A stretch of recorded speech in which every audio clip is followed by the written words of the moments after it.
नमस्कार दोस्तों, आप देख रहे हैं नमो भारत न्यूज। मैं अतुल शुक्ला।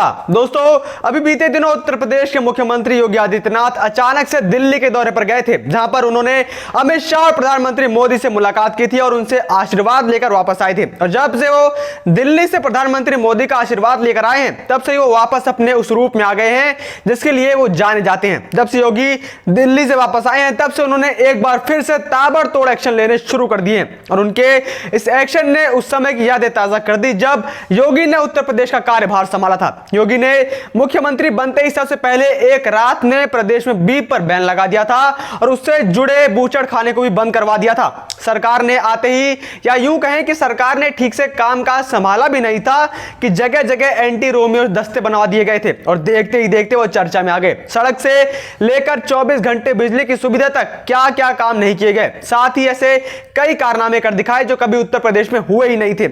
आते ही उत्तर प्रदेश के अंदर माफियाओं पर लगाम लगाई, विकास दुबे जैसे लोगों को उसके किए की सजा दी, मुख्तार अंसारी जैसे आरोपियों को जेल के पीछे डाला और न जाने क्या क्या। और अब वापस से इसी प्रकार का एक्शन उत्तर प्रदेश में फिर से शुरू हो चुका है, जहां पर योगी शासन में पिछले महीने से रोहिंग्या और बांग्लादेशियों के ऊपर सख्त कार्रवाई तो हो ही रही है, तो वहीं अब उत्तर प्रदेश में जनसंख्या कानून पर भी काम चालू किया जा चुका है। और प्रधानमंत्री मोदी से भी योगी यही आशीर्वाद लेने गए थे ताकि समाज में एक बार फिर से शांति समन्वय स्थापित करके बैलेंस को लाया जाए। और इसी वजह से योगी एक से एक कानून को लागू कर रहे हैं, क्योंकि उन्हें पता है कि अगर गलती से फिर किसी तरह जिहादियों का पासा उत्तर प्रदेश में चल गया और दूसरी सरकारें आ गई, तो वो सरकारें इन कानूनों में फिर टाल मटोल करेंगी और कभी भी इन्हें लागू नहीं होने देंगी। इसलिए योगी इन कानूनों को खुद अपने निगरानी में लागू कर रहे हैं। और अब इसी के चलते योगी ने उत्तर प्रदेश में हो रहे अवैध धर्मांतरण पर लाठी चला दी है। दोस्तों, आज ही मैंने आपको एक खबर दिखाई थी जनसंख्या कानून से जुड़ी हुई, जिसमें मैंने आपको बताया था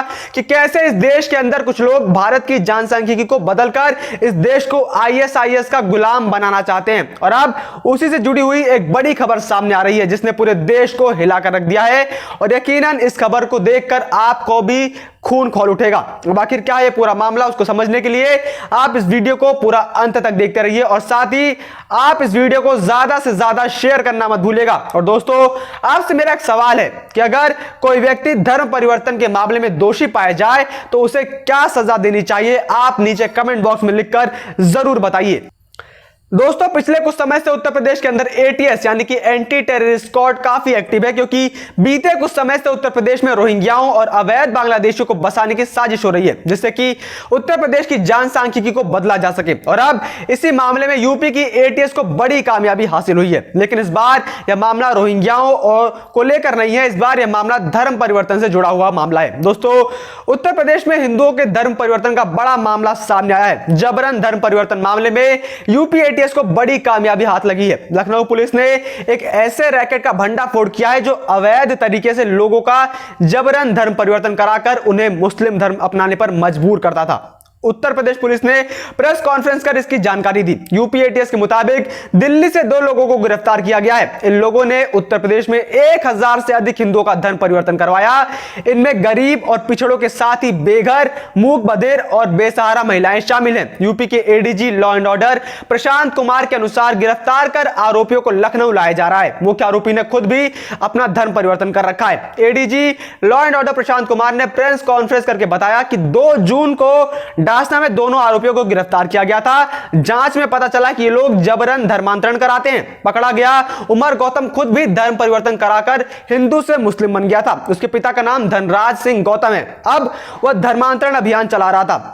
उमर अपने साथी जहांगीर के साथ मिलकर अब तक 1000 से ज्यादा लोगों का जबरन धर्म बदलवा चुका है। ये लोग पाकिस्तानी खुफिया एजेंसी आईएसआई से पैसे लेकर लोगों का धर्मांतरण कराते थे। उन्होंने यह बात खुद स्वीकार की है। ये लोग मथुरा, वाराणसी समेत यूपी के कई जिलों में धर्मांतरण करा चुके हैं। इस मामले में गाजियाबाद ने केस की जांच के बाद एक एक करके परतें खुलती चली गई और अब यह बड़ा खुलासा सामने आया है। इस एफआईआर में आईडीसी इस्लामिक दावा सेंटर के चेयरमैन का नाम भी शामिल है। यह सेंटर दिल्ली के जामिया नगर C2 जोगाबाई एक्सटेंशन में है। इस दफ्तर में करीब 2 साल से जबरन धर्मांतरण का काम किया जा रहा है। ये लोग एक साल में करीब 250 से 300 लोगों का जबरन धर्म परिवर्तन कराते हैं। सूत्र के मुताबिक नेटवर्क काफी दिनों से एटीएस की रडार पर था। पुलिस पकड़े गए दोनों आरोपियों से पूछताछ कर गिरोह के दूसरों लोगों तक पहुंचने की कोशिश कर रही है। प्रशांत कुमार के मुताबिक नोएडा के एक मूक बधिर स्कूल के भी 18 बच्चों का धर्मांतरण कराया गया है। यह रैकेट 2 साल से चल रहा था।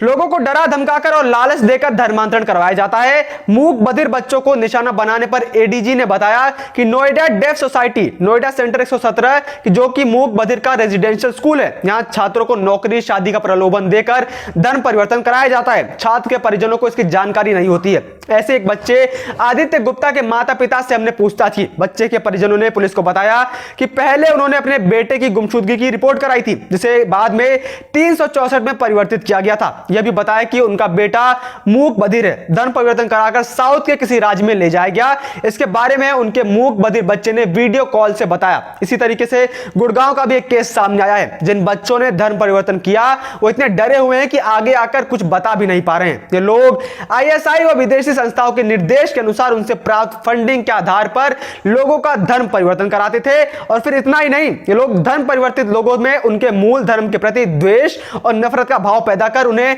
रेडिकलाइज करके देश के विभिन्न धार्मिक वर्गों में आपसी वैमनस्य फैलाकर देश के सौहार्द को बिगाड़ने का काम कर रहे हैं। इन लोगों की गिरफ्तारी के बाद अब इनके ऊपर सख्त से सख्त कार्रवाई की जाएगी। साथ इस मामले में अब इन लोगों की जमकर खातिरदारी की जाएगी ताकि इस पूरे गिरोह का भांडाफोड़ हो सके, ताकि इनको इनके किए की सजा मिल सके। वहीं इस मामले में आईएसआईएस के शामिल होने से मामला और भी गंभीर हो चुका है। इस मामले में आईएसआईएस के शामिल होने से अब पुराने तारों को भी इससे जोड़कर देखा जा रहा है। पिछले कुछ समय से उत्तर प्रदेश में रोहिंग्याओं और अवैध बांग्लादेशियों के मामले बहुत अधिक मामले में सामने आ रहे हैं। इसी महीने में अब तक 15 के करीब अवैध रोहिंग्याओं को पकड़ा जा चुका है, जिसमें उन लोगों ने बताया था कि उत्तर प्रदेश के चुनाव के परिणाम को बदलने और उन्हें वहां पर बसाने के लिए उन्हें पैसे भी दिए जाते हैं और उनके फर्जी डॉक्यूमेंट्स भी इनके एजेंट्स बनवा देते हैं। जिसके बाद ही इस मामले को आईएसआईएस और पाकिस्तान से जोड़कर देखा जा रहा था कि इनके स्लीपिंग सेल्स अब एक्टिव हो चुके हैं और इन्हीं को ठिकाने लगाने के लिए उत्तर प्रदेश प्रशासन भी अब एक्टिव है। और दोस्तों, अभी जो ये घटनाएं सामने निकल कर आ रही हैं, यह उत्तर प्रदेश में योगी प्रशासन के सख्त रवैये की वजह से ही हो पा रहा है। वरना पिछली सरकारें तो इस मामले को अंदर ही अंदर रफा दफा कर देती थी और कई बार तो लोग खुद भी इस मामले में शामिल हुआ करते थे। लेकिन इस समय देश में राष्ट्रवादियों की सरकार है और इस सरकार में किसी भी प्रकार के अवैध काम को नजरअंदाज नहीं किया जाएगा और इस मामले में भी इन्हें सख्त से सख्त सजा दी जाएगी। आईएसआईएस और इन सभी देश विरोधी गुटों को काबू में रखने के लिए जरूरी है कि 2022 में भी योगी को ही चुनाव जितवाया जाए, वरना फिर से देश में भ्रष्टाचार, हिंदुओं पर अत्याचार और इसी प्रकार की घटनाएं जैसे कि लव जिहाद आदि फिर से शुरू हो जाएंगी, जिसे योगी ने फिलहाल काबू में कर रखा है। बाकी आपकी इस बारे में क्या राय है, आप कमेंट बॉक्स में लिखकर जरूर बताइए। और अगर आपको यह वीडियो पसंद आई हो तो आप इस वीडियो को लाइक करना ना भूलें और इस वीडियो को आप ज्यादा से ज्यादा मात्रा में शेयर करें ताकि और लोगों तक ये खबरें पहुंच सके कि किस प्रकार से उत्तर प्रदेश में अब योगी वापस से एक्शन में आ चुके हैं और अब वो किसी को भी छोड़ने वाले नहीं है। जय हिंद, जय भारत। वीडियो को लाइक, सब्सक्राइब और शेयर करना ना भूलें। अपने विचारों को कमेंट बॉक्स में लिखकर हम तक जरूर पहुंचाइए।